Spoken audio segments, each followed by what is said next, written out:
দোলযাত্ৰা আমাৰ আন্তৰ্জাতিক কৃষ্ণ সমাগমী সংঘ ইস্কনৰ নগাঁৱত আমাৰ 9 বছৰ হৈছে আৰু এই বছৰ বিশেষ পদক্ষেপ কি আমি সমূহ ৰাইজ মিলি পেলাই কৰিব লৈছোঁ বিশ্ব হিন্দু পৰিষদকে ধৰি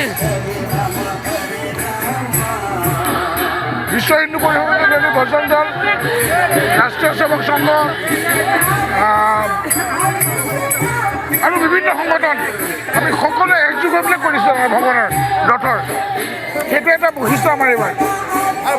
বিভিন্ন ভাষা ভাষী সকলো বিভিন্ন ভাষা ভাষী সকলো বিভিন্ন ভাষাভাষী ঐক্য সংগতি আমাৰ মূল উদ্দেশ্য হৈছে ঐক্য আৰু আজি এইটোৰ এটা প্ৰতিফলন হৈছে আৰু আমি ভাবিছোঁ যে আগলৈ আৰু বেছিয়ে কৰিম যাতে সকলোৱে একতাটো থাকে আপোনালোকে ক'ৰ পৰা আৰম্ভ কৰিছে আমি আমাৰ অস্থায়ী মন্দিৰ আছে পূজাৰীপতিত গুৰুদ্বাৰত তাৰ পৰা আমি আৰম্ভ কৰিছোঁ আমি সবগা যাম এনেকৈ গোটেইখন ঘূৰি সবগা ক'ত শেষ কৰিবগৈ আপোনালোকে নকৰোঁ আকৌ আমি তালৈকে ঘূৰিম